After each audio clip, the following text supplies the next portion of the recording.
और पहले चरण में 7 सीटों पर बीजेपी और महागठबंधन के बीच सीधी टक्कर है, जबकि पहले चरण में झारखंड के कई दिग्गज नेताओं की प्रतिष्ठा दांव पर है।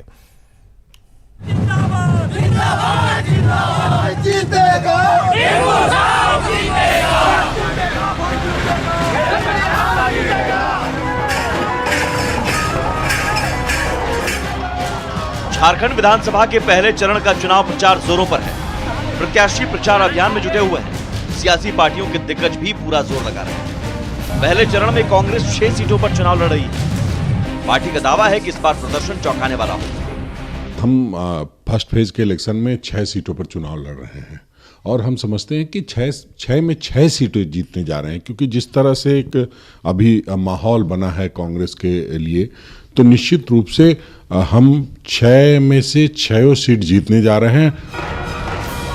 पहले चरण में बीजेपी का मुकाबला महागठबंधन, आजसू और जेवीएम के कैंडिडेट से होगा। आइए एक नजर डाल लेते हैं किस सीट पर किसके बीच सीधे मुकाबले के आसार हैं। गढ़वा विधानसभा सीट, यहाँ बीजेपी के सत्येंद्र नाथ तिवारी और जेएमएम के मिथिलेश ठाकुर के बीच मुकाबला है। डाल्टनगंज विधानसभा सीट, यहाँ बीजेपी के आलोक चौरसिया और कांग्रेस के कृष्णानंद त्रिपाठी के बीच मुकाबला है। बाकी विधानसभा, शशिभूषण मेहता बीजेपी से और देवेंद्र कुमार सिंह कांग्रेस से यहाँ चुनावी मैदान में।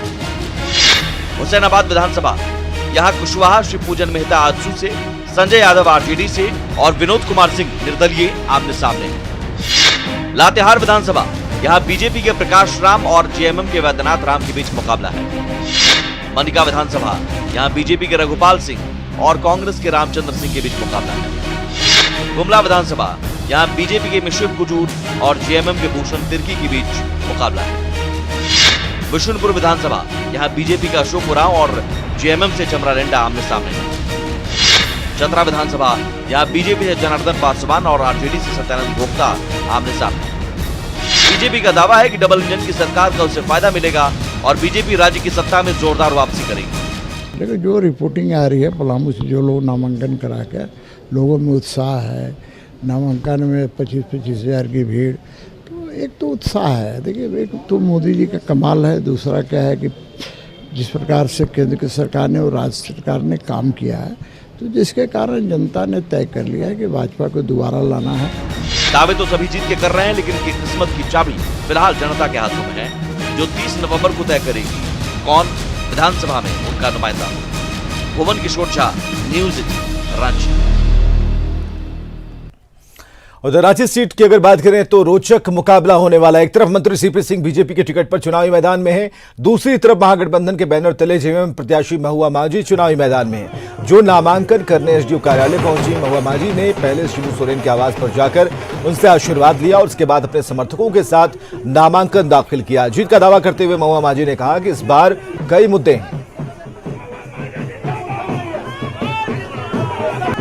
देखिए, 2014 में मैं सिर्फ 14 दिन की तैयारी में आई थी और जनता का बहुत ज्यादा मुझे सपोर्ट मिला था। मैं दूसरी स्थान पे थी, लेकिन इस बार मुझे पूरा 5 साल समय मिला और पिछले 30 साल से मैं जो जनता के बीच काम कर रही हूँ और जनता का भरोसा मुझे मिला है, समर्थन मिला है, प्यार मिला है। चलिए अब बात करते हैं चुनाव में धन कुबेरों की। तो पहले चरण के जंग में 189 प्रत्याशी चुनावी मैदान में हैं, जिनमें से 38 कैंडिडेट्स करोड़पति हैं और इनमें से कई प्रत्याशियों के चेहरे भ्रष्टाचार समेत कई संगीन आरोपों से भी दागदार हैं। गरीब झारखंड की गरीब जनता की गरीबी दूर करने के लिए गरीबों से ज्यादा अब धन कुबेर चुनाव मैदान में उतर चुके हैं। इस बार के विधानसभा चुनाव में जनता से आशीर्वाद लेने पहुंच रहे इन नेताओं के पास करोड़ों की संपत्ति है। 13 सीटों के लिए हो रहे पहले चरण के चुनाव में 189 प्रत्याशियों में 38 प्रत्याशी करोड़पति हैं, जिसमें बीजेपी और जेवीएम ने सबसे ज्यादा करोड़पति प्रत्याशी उतारे हैं। फिर भी बीजेपी का दावा है कि पार्टी ने टिकट के लिए धन बल को नहीं बल्कि छवि को आधार बनाया है। भारतीय जनता पार्टी का मानना है कि जो लोकप्रिय है, जो लगातार अपने क्षेत्र में सेवा किया है, जो जिसका धर्म ही सेवा है, चाहे वो पैसे वाले हों या गरीब हों, सबसे अहम है कि वो जनता के बीच में है या नहीं है। अब जरा सियासत की झोली को लेकर जनता से वोट मांगने उतरी पार्टियों के धन कुबेरों को भी जान लीजिए। बीजेपी और जेवीएम के 7-7 करोड़पति उम्मीदवार चुनावी मैदान में, जबकि कांग्रेस के 5, जेएमएम के 3, जेडीयू के 3, बीएसपी के 3 और राजद के 2 करोड़पति प्रत्याशी चुनावी मैदान में। यहाँ तक कि आजसू, एनसीपी, लोजपा और झापा भी करोड़पतियों की पार्टी है। पहले चरण में डाल्टेनगंज से कांग्रेस प्रत्याशी केन त्रिपाठी सबसे बड़े धन कुबेर हैं। इनके पास 53 करोड़ से अधिक की संपत्ति है, जबकि कांग्रेस से ही लोहरदगा प्रत्याशी रामेश्वर उरांव 28 करोड़ से अधिक की संपत्ति के साथ दूसरे धन कुबेर हैं। तो पांकी से बीजेपी के शशि भूषण मेहता भी 22.5 करोड़ की संपत्ति के मालिक हैं। पहले चरण के धन कुबेरों की सूची में आजसू की नीरू शांति भगत के पास पति पत्नी को मिलाकर 1.5 करोड़ की संपत्ति है। तो सुखदेव भगत भी पत्नी की संपत्ति को जोड़कर करीब 1 करोड़ 60 लाख के मालिक हैं। जेडीयू की सुधा चौधरी के पास पति पत्नी को मिलाकर 1 करोड़ 29 लाख की संपत्ति है। हुसैनाबाद से एनसीपी प्रत्याशी कमलेश कुमार सिंह भी पत्नी की संपत्ति मिलाकर 3 करोड़ 90 लाख के मालिक हैं। चतरा से बीजेपी प्रत्याशी जनार्दन पासवान भी 1 करोड़ 20 लाख के मालिक हैं। यानी सभी दलों ने चुनाव में धन कुबेरों पर दांव लगाया है। फिर भी सियासत का दस्तूर है कि विरोधी ही हमाम में नंगा होता है। ये जग जाहिर है लोग, ये कौन बलात्कारी, किन पर बलात्कार का केस चल रहा है, किन पर हत्या का केस चल रहा है, कौन कोयला माफिया है। हमारे यहाँ जो भी लोग हैं वो कांग्रेस पार्टी के निष्ठावान कार्यकर्ता हैं और निष्ठावान नेता रहे हैं। सबसे खास बात ये है कि चुनाव में किस्मत आजमाने निकले कई धन कुबेरों के चेहरे भ्रष्टाचार और हत्या जैसे संगीन आरोपों से दागदार हैं और कईयों के खिलाफ सीबीआई और ईडी जैसी केंद्रीय जांच एजेंसियां लगी हैं। फिर भी लोकतंत्र के महापर्व में सभी खुद को पाक साफ बताते हुए जनता का आशीर्वाद मांग रहे हैं। न्यूज़ 18 के लिए रांची से भुवन किशोर झा की रिपोर्ट। और बात झरिया की, पिछले 3 दशक से सिंह मेंशन का हुकूमत यहां पर चलता रहा है और इस हुकूमत के बीच अब वो राज परिवार की लड़ाई की वजह से राजनीतिक लड़ाई बन चुकी है। एक तरफ देवरानी है तो दूसरी तरफ जेठानी।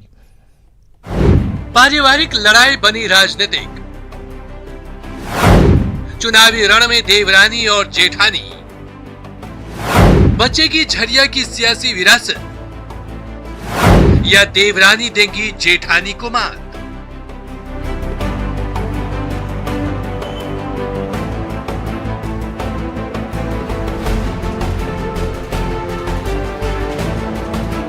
कोयलांचल धनबाद का इतिहास शहर झरिया, जिस पर पिछले 3 दशक से एक ही परिवार का कब्जा रहा है, लेकिन पूर्व डिप्टी मेयर नीरज सिंह की हत्या के बाद ना तो वो परिवार रहा और ना ही वो सियासी विसार।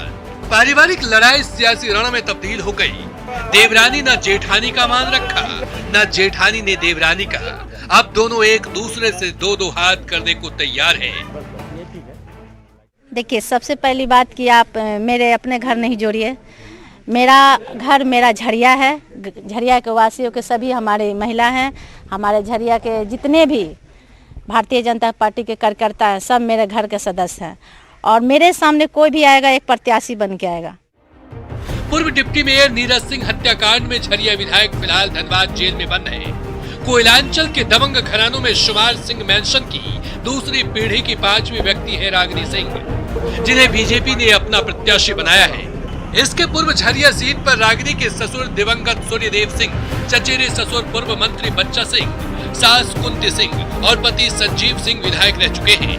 पिछले 3 दशक की राजनीतिक विरासत को बचाने की जिम्मेदारी रागिनी सिंह के ऊपर है।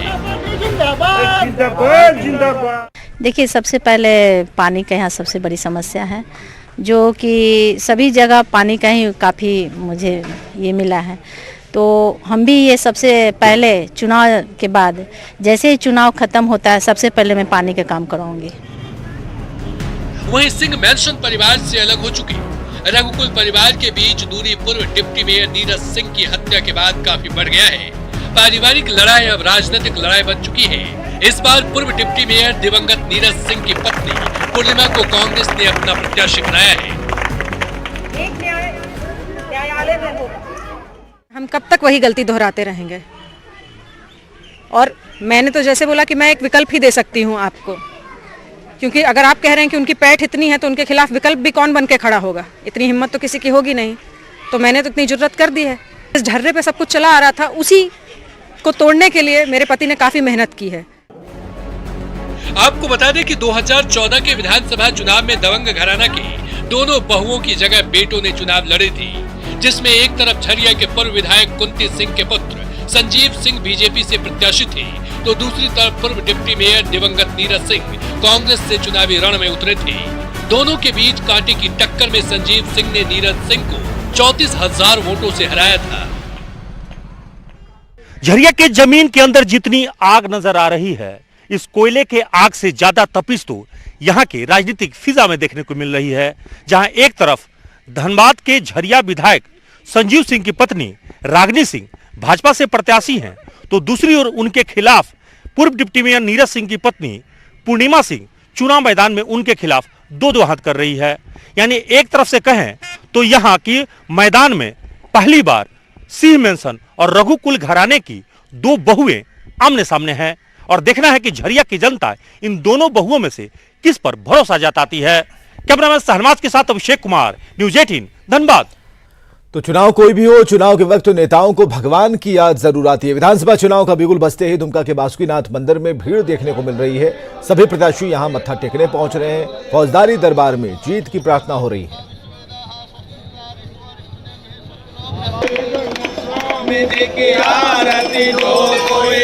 पार्टी ने हमें जनता की सेवा के लिए फिर से एक अवसर दिया है, इसलिए सबसे पहले हम बाबा के दरबार में पहुंचे। सबसे पहले हम इनके प्रति धन्यवाद इसलिए हम चढ़ाए कि इन्होंने पूरे 5 साल अच्छा से काम करने का एक शक्ति दिया, बल दिया, और आने वाले समय के लिए भी इनके शरण में आके हमने यही कहा कि बाबा फिर से आप एक अवसर दो कि ताकि हम इस राज्य के गरीबों का और एक एक जनता का हम सेवा कर सकें। और बड़ी खबर आ रही है, 21 नवंबर को अयोध्या से जनकपुर निकलेगी बारात। जी हां, 21 नवंबर का दिन मुकर्रर किया गया जब अयोध्या से जनकपुर निकलेगी बारात। विश्व हिंदू परिषद अयोध्या से यह बारात निकालने वाला और प्रधानमंत्री नरेंद्र मोदी को भी इस कार्यक्रम का न्योता भेजा गया है। हर 5 साल में वीएचपी जनकपुर ये बारात ले जाती है, राम की बारात। 28 नवंबर को जनकपुर पहुंचेगी भगवान राम की बारात। और खबर है कि 1 दिसंबर को जनकपुर में परिणय सूत्र में बंधेंगे सीताराम। अयोध्या विवाद पर फैसले के बाद पहला सार्वजनिक कार्यक्रम जिसका आयोजन होने वाला है, और देश के प्रधानमंत्री नरेंद्र मोदी को कहा गया है, निमंत्रण भेजा गया है और कहा गया है कि इस कार्यक्रम में वो भी हिस्सा लें। और आगे देखिए चुनावी चौपाल राजेश तोमर के साथ।